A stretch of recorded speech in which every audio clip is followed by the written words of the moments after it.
Excelente, señores. Buenas noches, señores. Muchas gracias por acompañarnos la noche de hoy. Vamos a dar inicio a esta gran conferencia que tenemos a cargo de la doctora Esther Tavera, médico neumólogo. Este webinar llega gracias a Laboratorios Mayen. El tema del webinar es ¿cuándo saber que las complicaciones respiratorias se deben a COVID-19? Muchísimas gracias por acompañarnos la noche de hoy. Ya estamos listos para arrancar con nuestros conocimientos. Damos las gracias a Laboratorios Mayen con los productos de Biomucul, Inflavir y Flexmacin. Antes de iniciar, unos pequeños avisos técnicos. Recuerden, por favor, si están conectados desde una PC, cerrar todas las ventanas que tengan abiertas, para que puedan tener el mejor desempeño del equipo de su PC. Recuerden, si están conectados desde un teléfono móvil, cerciorarse de cerrar todas las ventanas que tengan abiertas para que puedan tener el mejor desempeño.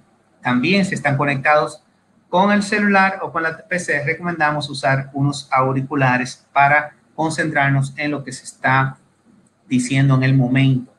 También recuerden que si estamos por acá, tener un poco de concentración, ya que sacamos este tiempo para la conferencia, concentrarnos en esta conferencia el día de hoy. Avisen en su casa de que están trabajando y están viendo una conferencia importante. Tendremos hoy un solo expositor, a la doctora Esther Tavera, quien va a hacer una exposición de 20 a 25 minutos y luego de ahí vamos a entrar a una sesión de preguntas y respuestas y, como no, de intercambio de experiencias. Así que a todos esos doctores que vemos que andan por allá, de diferentes partes del mundo, para que por favor podamos compartir experiencias con la doctora. Como ven a mano derecha, tenemos el tema del chat para que puedan ustedes intercambiar ideas con nosotros y también hacer sus preguntas a la doctora Esther Tavera.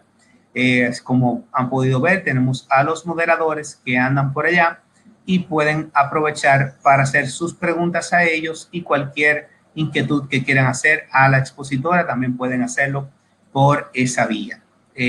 Vamos a hacer algo, por favor. Si pueden tirar una foto a la pantalla o tirarse una foto viendo la conferencia, y pueden por favor usar el hashtag doctora Esther Tavera y hacernos un mention o taguearnos en Diario Salud, y usar también el hashtag Aprende con Diario Salud. Eso nos ayuda mucho a dar promoción a esta actividad y a las próximas actividades que tenemos en Diario Salud para todos ustedes. Este evento será grabado, así que por favor tengan eso en cuenta. Cuando hagan sus preguntas, pueden salir sus nombres grabados en esta plataforma, la cual vamos a estar compartiendo por las redes de Diario Salud.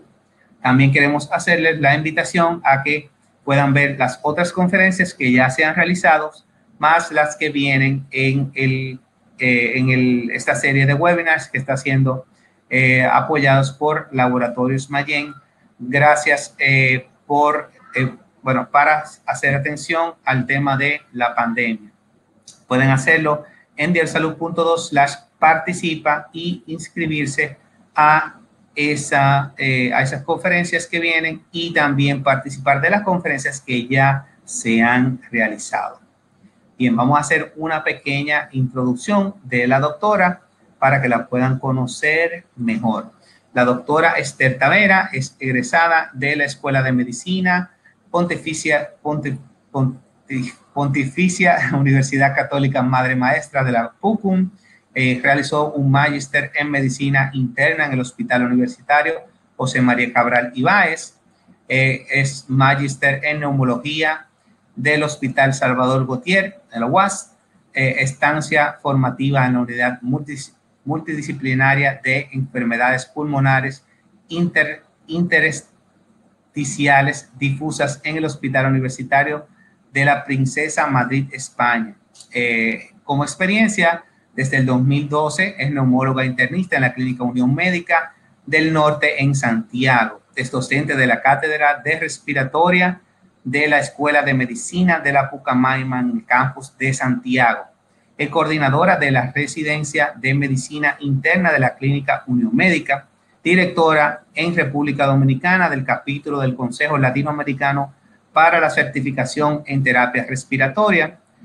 Es coordinadora de la unidad multidisciplinaria para diagnóstico y tratamiento de EPID-HSBG en la República Dominicana. Es coordinadora en República Dominicana del Registro Latinoamericano de Fibrosis Pulmonar Idiopática. Es miembro del Comité Científico de la Sociedad Dominicana de Neumología y Cirugía de Tórax, secretaria de la Sociedad de Neumólogos del Norte. Es también, pertenece al Círculo de Neumólogos Egresados del Salvador B. Gautier.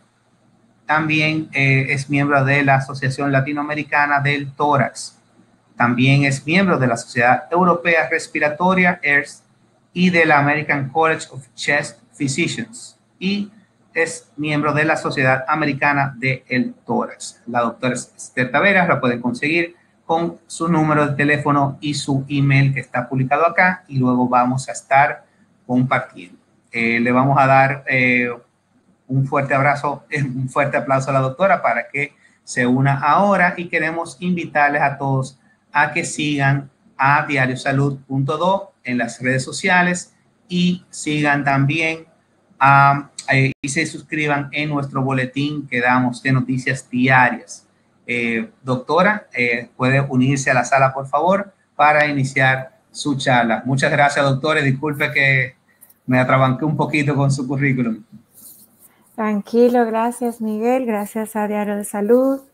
Gracias a Laboratorios Mayen Guerra, a todos ustedes que están presentes para que compartamos estos conocimientos, porque en materia de COVID, que todo es como muy dinámico, todos estamos aprendiendo día a día. Estos temas que se han tocado para el día de hoy son un reto, porque realmente es las complicaciones respiratorias, donde todavía no tenemos tanto tiempo para evaluar serie de pacientes en gran cantidad, pero sí ya vamos viendo complicaciones. Más claro. Sí, ya vamos viendo algunas de las complicaciones. Le dejo la sala. Muchísimas gracias, doctora, por acompañarnos esta noche del lunes.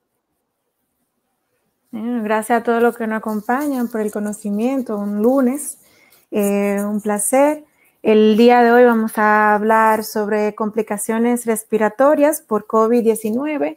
Realmente yo pienso que es de lo que es una complicación aguda hacia lo que va a la más crónica que podemos esperar. Ante todo, dar felicidades a las madres. Antes estábamos todas multitask, fue ayer nuestro día de las madres en República Dominicana. Tomo este espacio porque honor a quien honor merece, y ahora estamos así más combatiendo el virus del COVID. Muchas de nosotras sabemos esa imagen que representa. Y pues más que cuándo saber si las complicaciones respiratorias son por COVID-19, es saber cuáles complicaciones respiratorias por COVID-19 yo espero reconocer. Lo primero es que esto es una entidad nueva. Lo segundo es que estamos aprendiendo un día a día. Lo tercero es que la evidencia se basa en antecedentes de un SARS del 2003. Lo cuarto es que hemos tenido nuevos, el advenimiento de complicaciones y de algunas manifestaciones, no solo exclusivas de la neumonía o la neumonía grave que ya conocemos por el virus. Y es en base a eso, a cuáles son esas complicaciones esperadas, que se plantearon unos objetivos para esta charla, y es hablar un poquito de las complicaciones que tienen que ver con la repercusión vascular. Ahí pensamos en la enfermedad tromboembólica, también hipertensión arterial pulmonar, que está asociada a una complicación por COVID-19. Hablar un poquito del trastorno intersticial que tal vez tengamos, pero todavía con el tiempo que llevamos, al menos en República Dominicana, que es ahora que tenemos para evaluar nuestra primera serie de pacientes, los que comenzamos a evaluar pacientes desde marzo, porque ahora es que vamos a tener 3 meses. Sí, ya en lo que va a China y lo que va a Europa, tienen un poco más de tiempo y están evaluando ese grupo ya de pacientes. Y por último, si esto va a dejar un poco de repercusión en la ventilación, si quedarán trastornos restrictivos, si quedará, quién sabe, hasta algún trastorno obstructivo por hiperreactividad mediado por alguna vía de TH, como ha pasado con otros virus. Eso no se sabe. Aún no se tiene toda la evidencia sobre esta condición. No obstante, hay que recordar que sí, esto a nivel vascular, a nivel tisular, estructural, de intersticio y a nivel de vía aérea, sí lo vamos a encontrar.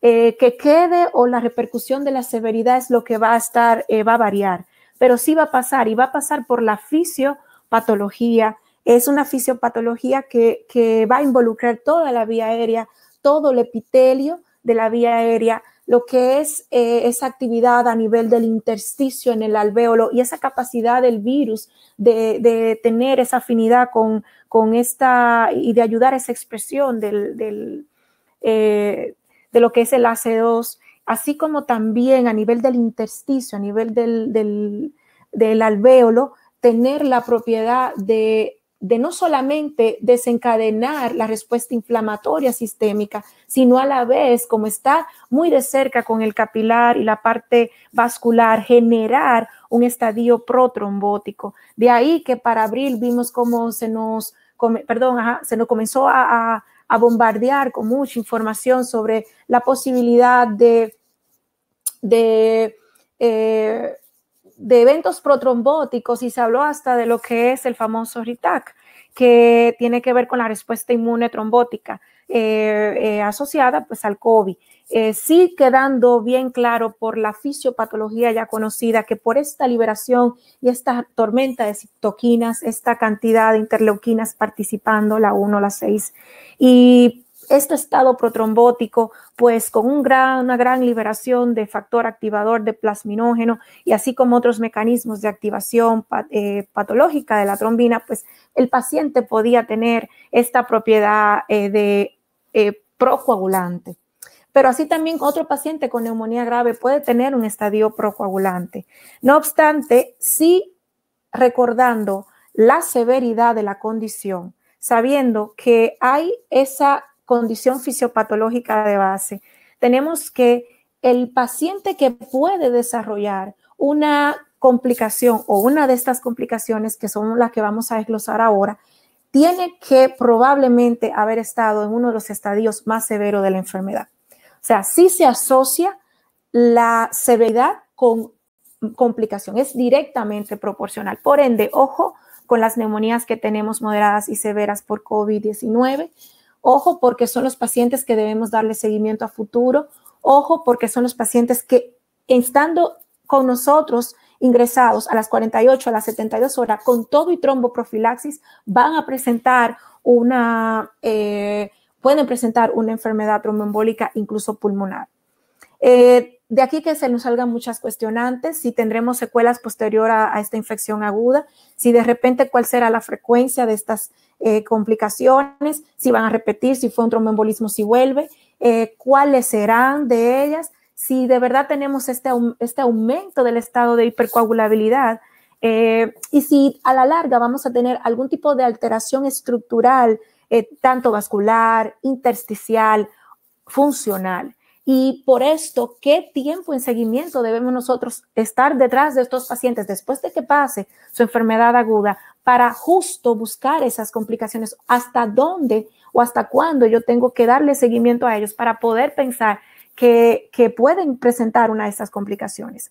Y es aquí que comenzamos con la primera complicación que vamos a conversar el día de hoy, ya la noche, y es el tromboembolismo pulmonar. Vamos a valernos en el caso del tromboembolismo, la bonanza de que ya se han hecho estudios, series de investigación con los pacientes con COVID desde que comenzaron la experiencia, la situación en China, en Europa, y ya para Latinoamérica se están haciendo investigaciones sobre la serie de pacientes y casos que han presentado tromboembolismo o enfermedad embólica. porque no es solamente el tromboembolismo. Sepan ustedes que COVID-19 no es exclusivo para pulmón, a diferencia del SARS del 2003, que era muy hacer una enfermedad embólica pulmonar. Aquí no. Aquí tenemos a gran escala. Aquí no nos podemos limitar que la enfermedad embólica se va a limitar al pulmón. Aquí tenemos enfermedad de venosa profunda. Hoy, recientemente para el 29 o el 30 se publicó uno donde hablaba del 60% de enfermedad probable de enfermedad trombosis venosa profunda. También tenemos eventos cerebrovasculares, tenemos condiciones que hablan del tromboembolismo pulmonar, enfermedades cardíacas, isquémicas. Entonces, él no se limita a una enfermedad exclusiva embólica para pulmón, pero como es respiratorio, la complicación de las que vamos a tratar hoy, hablemos un poquito del TEP. Y rápidamente, de las series que se han podido estudiar de pacientes que ya han tenido COVID, esta es una muy interesante de Wang y colaboradores, donde ellos evaluaron 1,026 pacientes y con un score que ellos que se está midiendo del score de Padua para poder definir el riesgo para TEP, ven que tienen 407 pacientes, el 40% de la serie de pacientes evaluada con alto riesgo para TEP. Eso es importante, pero aquí viene la cuestionante. ¿Es exclusivo o esa alta de probabilidad o riesgo para TEP por el COVID como tal, por la fisiopatología, o es que el paciente tiene una condición intrínseca agregada que promueve a que ese estado de hipercoagulabilidad, a que ese estado protrombótico persevere y que sí se aumente este riesgo? Yo pienso que sí. Aquí está la edad. A diferencia del SARS del 2003, aquí tenemos pacientes que son de 60, 65 años, una media de 60, 65 años, hasta 70 en algunas poblaciones. Están en un estadio de infección aguda, una gran cantidad de liberación de interleuquinas, un estado proinflamatorio, con insuficiencia respiratoria, o sea, el paciente no se va a mover porque está con insuficiencia respiratoria moderada, que es parte por lo cual lo tenemos incluso ingresados estos pacientes, inmovilizados con mucha limitación por el cansancio, por la hipoxemia. También los factores de riesgo que acompañan a estos pacientes, súmenle diabetes, obesidad, síndrome metabólico, toda esta parte hace que lo introduzca en un más estado protrombótico y aumente lo que es lo que conocemos como estados de hipercoagulabilidad. Esta es por esto que decía, si es que el COVID promueve al estado de hipercoagulabilidad, sí, porque es un estado que es proinflamatorio, es una infección que promueve esta tormenta citoquímica y esto va a favorecer a este estado protrombótico.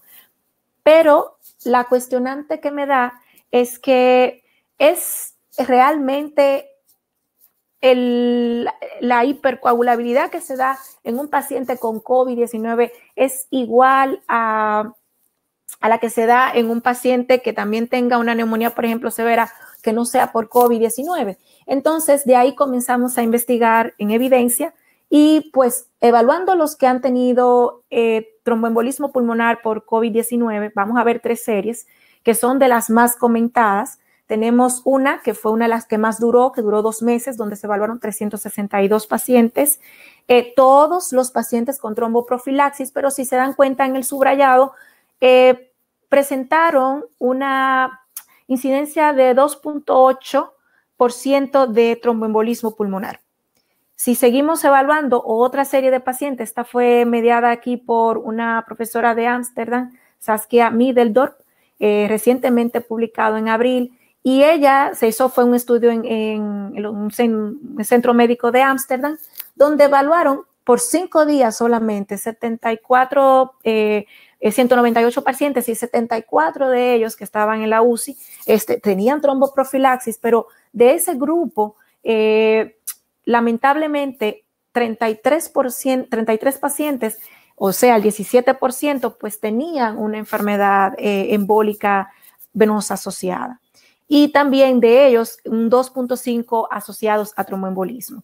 Y otro que fue muy famoso con la parte de tromboembolismo es el de Cui y colaboradores, donde lo que querían evidenciar era qué incidencia tenían, pues no fue mucha a la que se ha demostrado en las dos series anteriores. Entonces, en materia de tromboembolismo y COVID, tenemos unos números, unas cifras que van desde 2.5 o 2.8 o a 3, que fue, por ejemplo, la serie de colaboradores, la que más casos presentó con casos de tromboembolismo pulmonar, y decimos, vamos a compararlas con pacientes que han tenido tromboembolia, pero que no están asociados a COVID-19 y que sí están asociados a enfermedades que son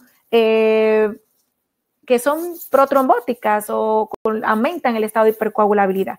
Y de esos estudios, pues se eligió el PREVENT, que tuvo como antecedente otros dos estudios cardiovasculares muy interesantes, pero el PREVENT tenía también como la misma base había puesto tromboprofilaxis a todos los pacientes, y la incidencia del PREVENT es que también el tromboembolismo en ese tipo de pacientes es de 2.5%. Significa que aquí la variable o las variables de la edad, de las morbilidades, además entonces de este estado de hipercoagulabilidad y de lesión tisular que viene a dar el COVID, aumentan. Pero existen esas variables que son asociadas a tromboembolismo y no ha habido mucha diferencia. Este es el caso que comparto de un paciente de nuestra institución, gracias a la institución que nos cede Unión Médica, que nos cede las imágenes.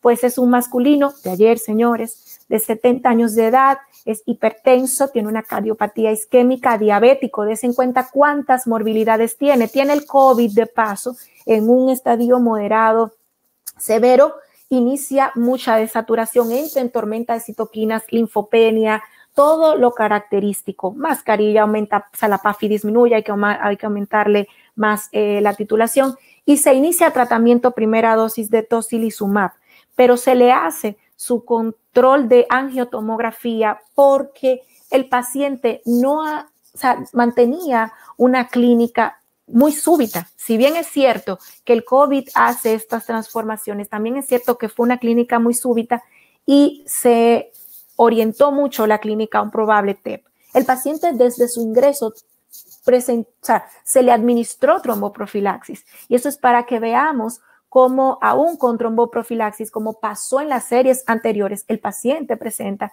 y ahí le señalo un tromboembolismo pulmonar en una de las, fue en el lóbulo superior izquierdo. Esta es entonces la expresión de que si tenemos tromboembolia pulmonar, vamos a certificarlo. Entonces nos vamos a las series de postmortem que se le hace en Italia a los 38 casos, tanto en las realizadas en Italia como las realizadas en Oklahoma, que me encantaron los casos. Se habla de que el paciente histopatológicamente tiene daño alveolar difuso, tiene un daño intersticial, ya una destrucción de lo que es el alvéolo, donde se van a ver aquel acúmulo de membrana hialina, como ven ahí donde está la flecha negra, se ve congestión capilar, se ve necrosis de neumocitos, van a ver hiperplasia de neumocitos, pero van a encontrar trombos de plaquetas y fibrina. O sea que sí se está dando a ese nivel, a pequeños vasos, sí se está dando esa actividad tromboembólica. ¿Qué hacemos? Pues la propuesta, muchísimas, pero déjenme contarle. Hemos revisado en nuestra institución, gracias a Dios llevamos un protocolo que es muy sistematizado, dado por los colegas que llevan la unidad, la doctora Natalia, la doctora Locuar, y pues ese protocolo guía de atención lo hemos llevado el grupo que ayudamos al manejo de COVID. ¿Qué vemos? Todo es en base a evidencia, pero si comparamos, estamos haciendo casi lo mismo todo el mundo, por no decir lo mismo. Si ven la Escuela Europea de Cardiología, pues van a darse cuenta, la propuesta es muy similar. Ven el peso, 1 miligramo por kilo para manejo tromboprofilaxis. Si es para terapia, 1.5. Si vamos allá hacia el superior, van a ver una propuesta de otro hospital también que es europeo y es la misma, el mismo planteamiento. Nuestra Sociedad de Cardiología, que lleva ahí una voz muy cantante, junto con neumología, pues tienen una propuesta similar, por lo que mantener la tromboprofilaxis es adecuado. Aquí viene una gran duda. ¿Cuánto sería la dosis? Bueno, la dosis hasta ahora que se ha planteado terapéutica 1.5 o 1 cada 12 miligramos kilo, me refiero. Pero hay un detalle con ya la administración, en este caso de enoxaparina, que es la dosis que se está más promoviendo para este tipo de pacientes, es que si sangra, que si no sangra, que qué capacidad de sangrado tiene el paciente con COVID, pues eso no lo sabemos y todavía no está documentado. Ni siquiera en las series que ustedes vieron de post-mortem evidenciaron algún dato de hemorragia ni lo describieron. Entonces, está esa ventana de evaluación de si estos pacientes no sangran, si están sangrando, si la dosis, hasta dónde puedo llegar, todavía está en investigación. Hipertensión arterial y COVID. Pues aquí, hipertensión arterial pulmonar. En el caso de hipertensión arterial pulmonar y COVID, pues que la hipertensión arterial pulmonar sea producida por el COVID, no se tiene evidencia. Lo que sí se sabe, y tenemos que volver, y aquí le menciono otra vez la fisiopatología, es que se produce una endotelitis, o sea, un daño en el endotelio vascular, y esto es muy mediado por el ECA2 altamente expresado en ese endotelio, y lo favorece a que hagan enfermedades tromboembólicas. Se mantiene el estado inflamatorio, la hipercoagulabilidad, el estado protrombótico, por ende son muy propensos a hacer hipertensión arterial pulmonar y por secundaria a tromboembolismo pulmonar. Entonces tenemos dos escenarios, no sabemos si un paciente ya tiene historia de una HAP, pues se va a poner un poco peor, sí, claro está. Con el escenario del COVID-19 se puede poner peor la hipertensión arterial pulmonar. Pero la realidad es que el paciente que más ahora nos interesa dar seguimiento en relación a HAP es el que se le va a dar seguimiento en relación a si hace o no un intersticial. Por ejemplo, si ya sabemos series desde lo que fue el SARS del 2003, se le da seguimiento a esos pacientes, se sabe que un grupo, un 20%, pueden presentar una NIU o con datos exclusivos de fibrosis. Esos pacientes, en la evidencia que tuvieron del SARS del 2003, presentaron HAP, un grupo de ellos. Entonces, a nuestro grupo de pacientes con COVID-19 debemos de darle una evaluación sistemática, así como vamos con la parte de intersticiales a dar seguimiento cada 3, 6 años, a los 2 años, tenemos que ir evaluando la esfera cardiovascular, ¿ok? Además de que son pacientes que pueden presentar de un tromboembolismo crónico y que promueva que hagan hipertensión arterial pulmonar por tromboembolismo crónico. De paso que por tal razón no es interesante que sí se le haga ecocardiografía secuencial para seguimiento de la condición. Y de ahí que sí está justificado los estudios de cribado. La prueba de marcha de 6 minutos es económica, es fácil y da mucha información de la calidad y del estado del paciente. Una angiotomografía de nuevo, incluso luego de si el paciente presenta algún cambio, es interesante también porque no solamente te deja ver la esfera de cardiovascular, sino también el intersticio como tal. Y pues las pruebas de función respiratoria que no se deben de quedar. Ya para la última parte, que es, como digo, una de mis favoritas, tenemos la intersticial asociada al COVID. Pues esto no se tiene mucha evidencia. Sí, como comentaba al principio, tiene mucho que ver con la parte de los casos más severos. Sí se tiene que pensar en que el hecho de que esto esté afectando a pacientes con una edad más avanzada, que puedan tener comorbilidades, que no sepamos que tiene otro proceso intersticial de base, cómo está su función pulmonar previa, puede hacer o repercutir en la condición. De ahí que también con esto nos surjan muchas cuestionantes, con qué frecuencia la van a generar o la van a presentar y qué daño funcional pues vamos a tener. Mi intervención más importante aquí es que sepamos qué de verdad esperamos de fibrosis. esta serie de pacientes que tenemos que dar seguimientos, o sea, de verdad que a todos mis compañeros que están aquí, que gracias por apoyar, mi recomendación es que lo sigamos, que a los 3 meses, a los 6, a los 12 meses y a los 24 meses demos seguimiento de función pulmonar y de imágenes. Para hablar de criterios de fibrosis, recordar los 3 criterios básicos que son los quistes de como si fuera panalización, lo que conocen como honeycombing, también las bronquiectasias de tracción y la pérdida de volumen.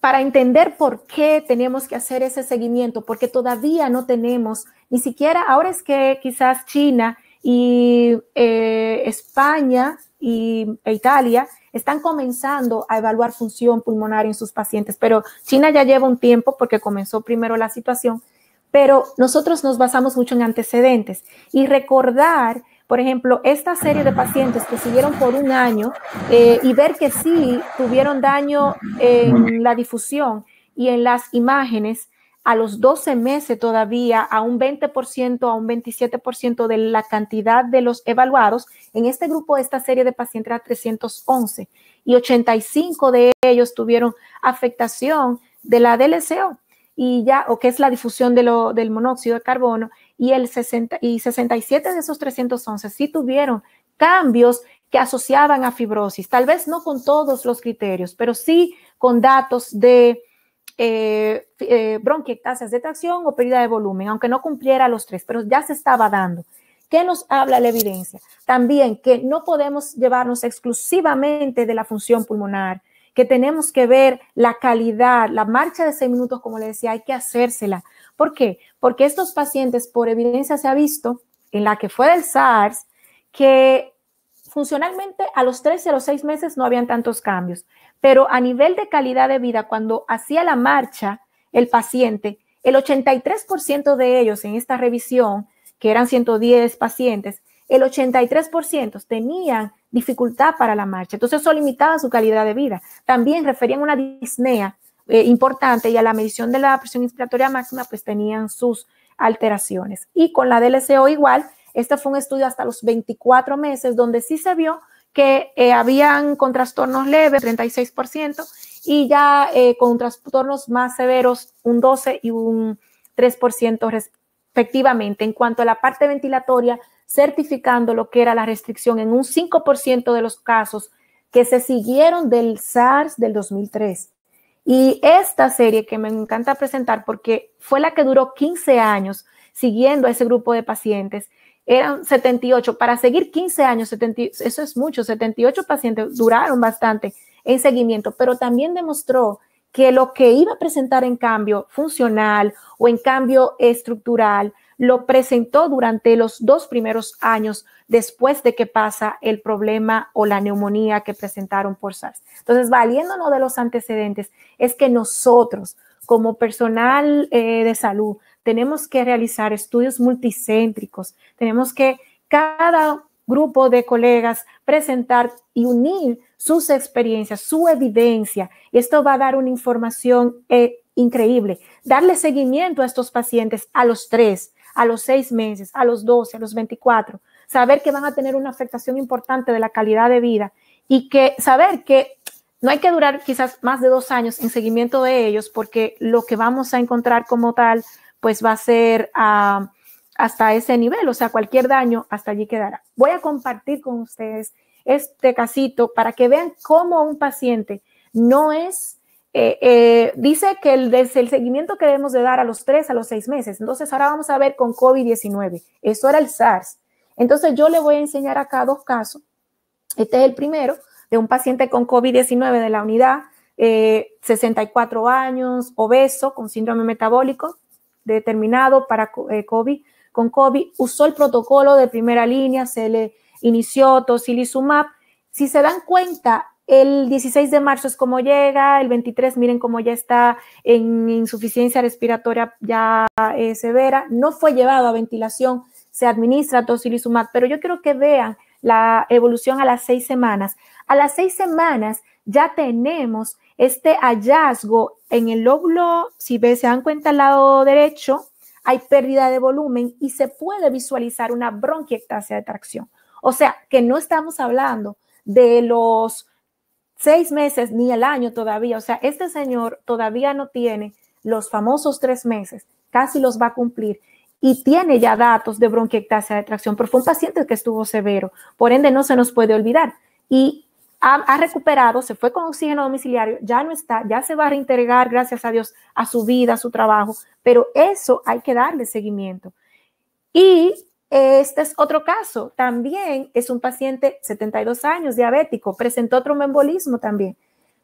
Se manejó con lopirrito, entró en tormenta, se manejó con inhibidor de interleuquina 6, pero miren su recuperación en 2 semanas. Entonces, aquí es cuando yo en nuestra institución, la doctora Natalia, el equipo de COVID que acompaña, pues apoya la moción de los fenotipos y yo les invito a que revisen los fenotipos porque sí existe, o sea, no puede ser que, o sea, tenemos pacientes con historia similar, sexo similar, edad similar, pero una respuesta de recuperación diferente. Entonces, hay que revisar el comportamiento de uno y otro paciente. El caso de el pronóstico, cómo va. Miren, cuando se presentó SARS 2003, eran 8,000 y pico, 9,000 casi que estaban infectados. En la actualidad tenemos al día de hoy, que fue calculado con el día de ayer, 5 millones, casi 6 millones de afectados, con 362,000 fallecidos. Solo en Dominicana tenemos 17,572 casos, con una tasa de letalidad que ha disminuido a 2.86. Eso es bueno, lo estamos cuidando más a los pacientes, pero quiero que observen la edad media del paciente actual con COVID-19 otra vez y vean lo de la edad del que tiene o que tuvo SARS. Vean que fue más la mujer la afectada en aquella época, ahora son más los hombres, pero ver sobre todo la cantidad de afectados. ¿Qué significa esto? Primero, ya sabemos que por la morbilidad, la edad y todo lo que tenemos agregado, tendremos probablemente más complicaciones respiratorias que la que tuvo SARS del 2003. Pero sobre todo, señores, la cantidad de gente afectada. O sea, estamos hablando de 5 millones, 5 millones que no sabemos cómo van porque no somos nosotros que le damos el seguimiento, pero de esos 5 millones hay 1%. Vamos a tomar el 20% que se vio con el SARS del 2003 y ahora lo extrapolamos a nuestra realidad. O sea, SARS 2003 fue un 20%, ahora son 5 millones. Imagínense el 20% de 5 millones que usted debe esperar de seguimiento de paciente. Entonces, los neumólogos tenemos que poner atención, los internistas y todo el que trabaje en la parte del respiratorio. Pensar en que pueden desarrollar EPI como tal, recordando nuevamente la edad, las morbilidades, pero con lo de la edad viene, a mí siempre me gusta hablar de los telómeros y con ellos el acortamiento de los telómeros. Hay una forma natural de acortamiento de los telómeros, por la edad se da. Imagínense que a su telesume que le dio esta neumonía grave que fue dañando su intersticio. Entonces esto hace que se produzca o potencialice esa capacidad de fibrosante secundaria a la genética. Pero luego de allí todo es igual, la patología es parecida. Ustedes vieron en la anterior diapositiva que es un daño alveolar difuso.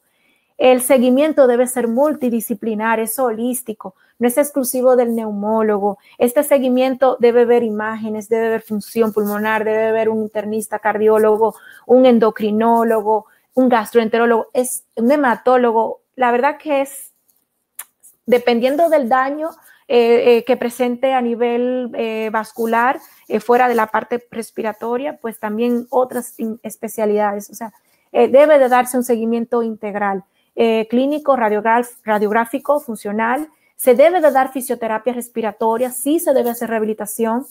Recuerden que es una entidad desconocida, debemos nosotros darle ese seguimiento estricto a los pacientes, por lo pronto a los 3, a los 6, a los 12 meses y a los 24.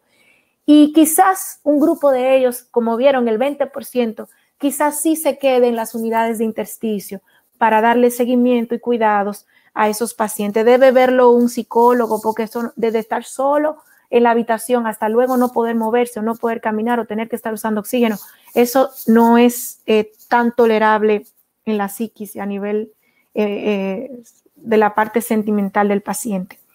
Esta es una propuesta de la Sociedad Británica para seguimiento de estos pacientes que tenemos con COVID.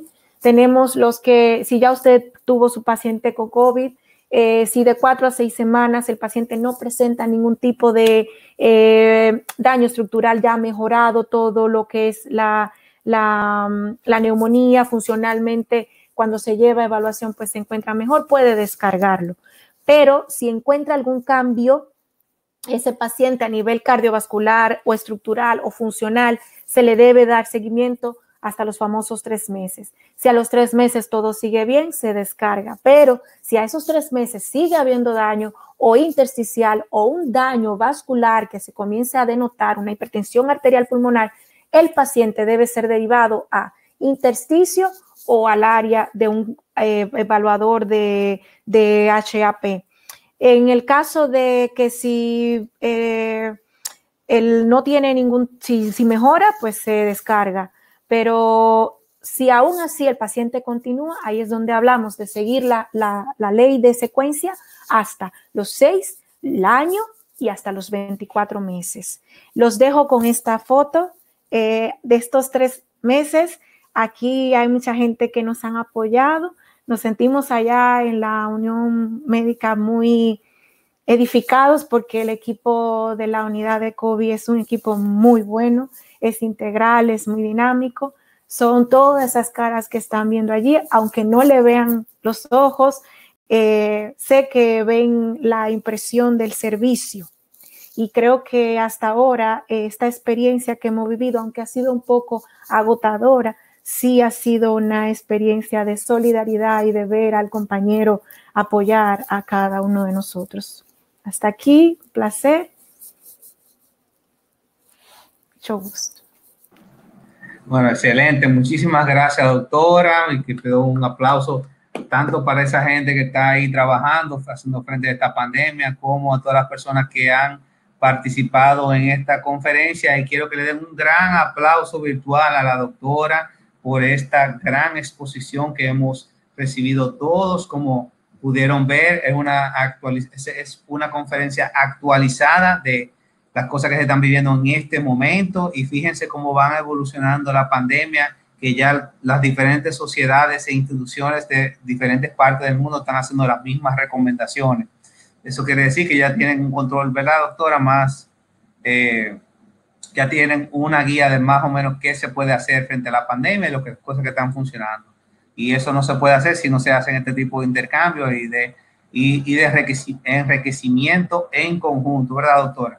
Sí, retroalimentación. Retroalimentación, exactamente. Bueno, tenemos unas preguntas que han hecho por acá. Te exhortamos a todos que por favor vayan haciendo sus preguntas por esta vía, que tenemos también a los moderadores que están a cargo. A los compañeros que me ayuden, que yo sé que están ahí. Sí, veo muchos colaboradores, o sea, veo muchos presidentes de sociedades, veo compañeros también suyos de trabajo. Entonces sería bueno si se pueden identificar o preguntarle directamente, por ejemplo, al WhatsApp de la doctora, ¿verdad? Para poder hacer la intervención, así, porque ahora mismo, ya usted sabe, toda la gente como están aquí en las saludaciones. Vamos a empezar una vez con las preguntas. Tenemos a la doctora Janet Hernández Ramírez. Pregunta si puede darse IRC como consecuencia de padecimiento del COVID-19.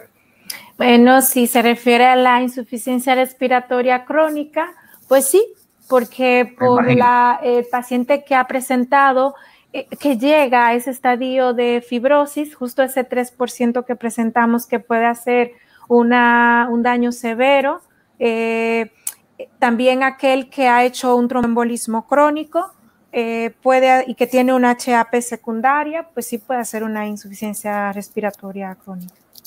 Excelente. Gracias, doctora. Tengo a Ángel Mejía, que dice, ¿qué secuelas tenemos post-COVID-19?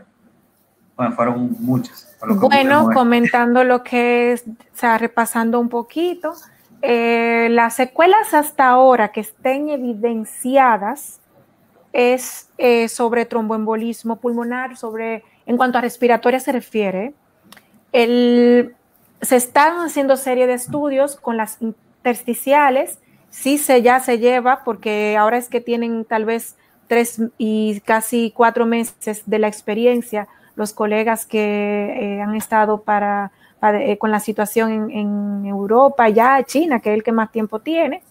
Y sí se vio que ese grupo de pacientes tenían, sobre todo la serie de China, el grupo que están revisando, han perdido un 30% de su capacidad pulmonar.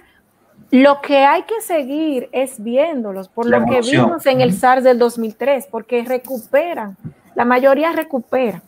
Entonces será un 20% de esos los que probablemente se queden con alguna alteración a los 24 meses ya irreversible. Sí. Y como usted explicó también que varía dependiendo de la gravedad de la evolución, de la enfermedad. Claro, exacto. Sí. Mientras más severa es la condición, ahí es que más uno espera que sí se den estas complicaciones. Sí, sí, ahora pregunta al doctor Henry Peña, ¿qué test están haciendo para determinar el tromboembolismo?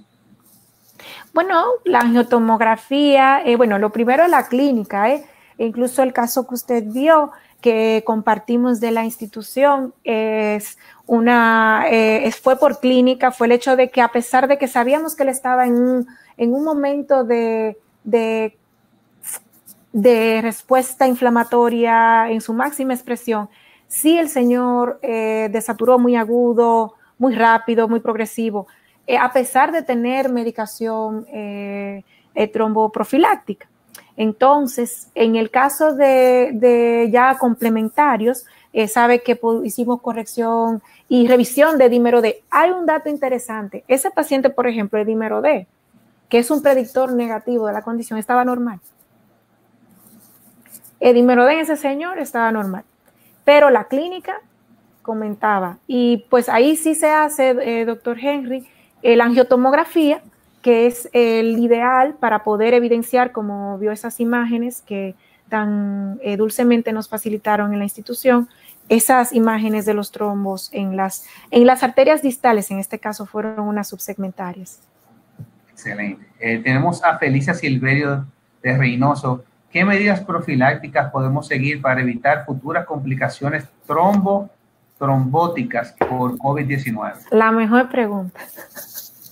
Bueno, la realidad es que no, mire, y si mi compañero me ayudan, yo soy feliz, porque es que es una gran cuestionante. Hasta ahora la dosis perfecta o sea, está definido por protocolo que hagamos. Si tiene más de 80 kilos, podemos poner 60 miligramos de enoxaparina para tromboprofilaxis, 60-80 a 1 miligramo kilo.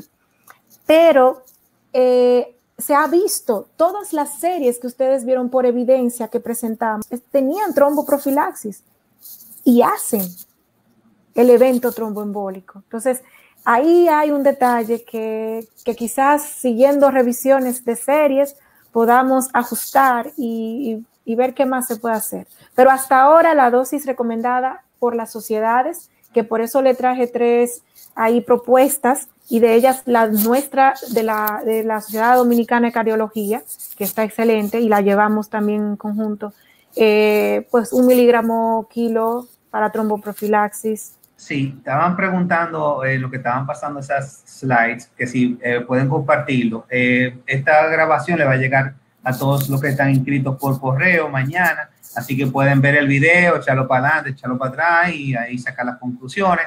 Y también invitamos a la doctora, que yo creo que ya se sumó al grupo de Facebook que hicimos en Diario Salud, donde van a poder hacer intercambio de ideas todas las personas que han participado en las diferentes conferencias que tienen que ver con COVID-19, que hemos reunido más de 3,000 personas ahí que están colaborando activamente en el contenido. Copiamos el enlace aquí en el Facebook. Tenemos también otra pregunta del doctor Julio García. Dice, buenas tardes, doctora. Saludos desde San Marcos, Guatemala, con una pregunta. Tengo un familiar que fue positivo para COVID-19, quien afortunadamente se recuperó hace 3 semanas, pero refiere que ha estado experimentando agotamiento y mucho dolor muscular. ¿Es posible que sea consecuencia de la enfermedad? Bueno, parece que no. Bueno, yo creo todo de COVID-19, doctor. Realmente la enfermedad es sistémica, no exclusiva a pulmón, y sí la condición microvasculatura, la condición neuromuscular, lo que le explicaba de esa disnea referida por el paciente, a pesar de tener una función pulmonar bien, a pesar de haber recuperado ya la condición estructural del pulmón, o sea, sin ya alteración al intersticio, me refiero. Y el paciente refiere. Y lo que se evidenció fue eso, una presión inspiratoria máxima disminuida, y que cuando lo ponen a caminar ese paciente se cansa. Entonces hay que llevarlo y reintroducirlo poco a poco a incorporarlo a su hábito y sus condiciones normales, pero sí manteniendo calidad, porque también si se cansa hay que ir, y ahora das 100 pasos, mañana da 150 y luego 200 hasta que llega a tu 320. Gracias, doctora. Tenemos a Ana Luisa García, que dice, aún muy pronto para evaluar secuelas. Sí. Con 2 pruebas negativas, pacientes con 2 pruebas negativas, pero persistencia de datos tomográficos. ¿Es factible el uso de esteroides? Ok, ¿Y por qué tiempo? Importante, muy bien. Mire, ay sí, pero yo creo que esa Ana Luisa linda. Sí. Mire, te salió el orgullo. Sí, Ana Luisa. Mire, Ana, sí, el uso de esteroides es muy parecido al manejo de intersticio. Los cambios tomográficos, como evidenciamos en las series del SARS, todavía a los 3 meses podemos encontrar. Y sí, quizás, y en ese tiempo se usó, y para intersticio se usa, el efecto inmunomodulador de dosis de esteroides bajas puede ayudar a que el paciente mejore la condición. O sea que se vale usarlo. 20 días, 30 días puede. Sí, aquí tengo a Fanny Márquez, que dice, doctora, ¿qué de cierto que el COVID-19 reincide y qué consecuencia conlleva al paciente? Reincidencia no tengo evidencia. Todavía nosotros no hemos tenido evidencia. Hubo un caso que que fue el de China, que se habló de que fue negativo y que después fue positivo. Siempre ha quedado la duda si que será que fue un falso negativo y luego se vio la positividad de esa prueba. Entonces, aún, doctora, realmente sé que ellos están trabajando. No he visto evidencia de reinfección o reincidencia por COVID. No tengo evidencia actualmente. Si encuentran, pues nos retroalimentamos, porque bueno, claro, digo, COVID es algo que es dinámico. Sí. La doctora Amparo Martínez pregunta, ¿a las cuántas semanas mejora la saturación de oxígeno y en qué niveles? Bien, el tiempo en que mejora depende mucho de la severidad de la neumonía que presentó. Y vuelvo y repito, hay fenotipos, y por eso le invito a que vea el trabajo de Natalia y colaboradores de la guía de manejo de la Unión, porque sí hay grupos de pacientes que evolucionan más de buena respuesta que otros. El caso que usted vio, número 2, que no fue el del tromboembolismo, el primer caso de daño intersticial, que ya estaba fibrosante, se fue a casa con oxigenoterapia. Duró 3 semanas, y ya ese paciente se va a reintegrar al trabajo. O sea, ya no tiene que usarlo. Sin embargo, el otro que usted vio, más rápido todavía, en 2 semanas ya, y siempre que estuvo hasta altos flujos, siempre precisó de oxigenoterapia, pero su recuperación fue más rápido. Yo creo que la situación viene en algo hay una condición de cada paciente, hay fenotipos que sí, que pienso que sí. Lo segundo, que la severidad de la neumonía que presentó y qué complicaciones agregadas tenían, por ejemplo, tromboembolismos agregados, si es gordo, si es obeso, que son otras patologías que involucran, si tiene un intersticial de base, por ejemplo, ahora teníamos uno ingresado con un intersticial de base y se le pega el COVID. Entonces, ese señor la pasó muy mal. Pero ya el señor está saliendo del COVID, ya se está quedando con su enfermedad de base. Entonces, depende mucho de la condición del paciente previo a. Pero aún así, hay algo de fenotipos. ¿Por qué? Porque esos dos casos me llaman mucho la atención. Son muy parecidos. De hecho, el último tiene edad más avanzada, es diabético e hizo un tromboembolismo y recuperó más rápido que el otro paciente. Entonces, la severidad de la neumonía influye y tal. Sí, recuerden, señores, que van a encontrar todas estas grabaciones, las van a recibir mañana por email y el repaso. Las personas que no se pudieron conectar también van a recibir esas conferencias y también están en las redes de Aerosalud para que están preguntando en las redes. Les invitamos a que por favor llenen la encuesta de satisfacción de esta conferencia que está en el chat arriba. Cuando terminemos la conferencia, por favor llenen ese formulario que nos va a ayudar bastante. Vamos a hacer las últimas dos preguntas. Aquí tenemos a Bernardo Antonio Abreu que pregunta, fumadores con COVID-19, ¿algún estudio se ha hecho? Bueno, no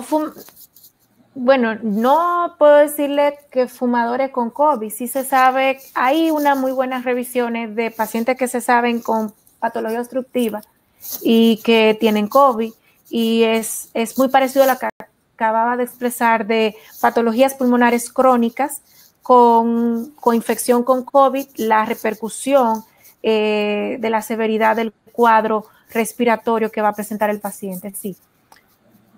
Bueno, tenemos ya la última pregunta. La doctora Mayra de Jesús Sánchez pregunta, ¿cuál es el riesgo de una persona con insuficiencia venosa con COVID-19?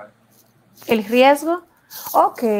Bueno, déjeme contarle que las revisiones que se hicieron, que usted vio, donde mostramos lo de la tromboembolia, fue en base a enfermedad tromboembólica, o sea, ahí viene trombosis venosa profunda, ahí viene tromboembolismo pulmonar, que es el que hizo ACV, ¿verdad? Entonces, la tendencia, incluso el 29, me parece, o el 30 de mayo, salió una revisión que habla hasta de un 60% de afectación por trombosis venosa profunda. Al paciente con COVID hay que revisarle las extremidades. Un grupo fue proximal, otro las distales, pero sí, es muy alta. Eso ya no tanto por la parte respiratoria, pero sí es la expresión fuera del pulmón de esa enfermedad tromboembólica del COVID en estos pacientes. No es solo a pulmón, sino también que pensemos, eso se fue a todo pequeño vaso, a mediano vaso, ojo, retina. Bueno, el COVID es un misterio, es terrible. Bueno, señores, vamos a darle de nuevo un fuerte aplauso, por favor, a la doctora por esta intervención magistral. Queremos darle las gracias a todos por habernos acompañado esta noche de hoy y darle las gracias al Laboratorio Mayen por el patrocinio con sus productos Biomucol, Inflavir y Flex Maxine. Gracias, doctora, por la pronunciación. Recuerden que va a estar esta grabación disponible, que van a recibirla mañana con todas. Si la doctora quisiera compartir algún tipo de documentos o de estudio, también se lo vamos a compartir. Lo puedo mandar. Bueno, excelente, lo podemos compartir. Todas las revisiones de todos esos artículos están allí. Excelente. Esos artículos hacemos el compromiso de incluirlos en el email. También invitarles a todos a que se unan a Aerosalud.do en las redes sociales y que nos sigan y nos taguen y se suscriban a nuestro boletín que llega de lunes a viernes con las informaciones más importantes. Queremos darle unas gracias especiales nuevamente a la doctora por sacarle su tiempo y compartirlas con todos ustedes estos conocimientos. ¿Algunos mensajes de despedida, doctora? Gracias por la invitación y espero que él haya ayudado en algo la retroalimentación. Sí, recuerden, señores, y suscribirse al grupo de Facebook, donde vamos, ahí tenemos los otros expositores que hemos tenido que han tratado temas de COVID-19 y ahí se arman unos buenos discusiones, debates y aportes en temas que se han expuesto en esta plataforma. Así que quedamos a sus órdenes, doctora, nuevamente, como le hemos ya varias veces le hemos puesto a sus órdenes y a todos muchísimas gracias por compartir con nosotros la noche de este lunes. Un abrazo, señores. Se me mantienen sanos y gracias a todos esos servidores de salud que están en el frente de batalla como la doctora. Así que nos quitamos el sombrero y le damos las gracias y le enviamos bendiciones. Un abrazote a todos. Bye. Bye, bye.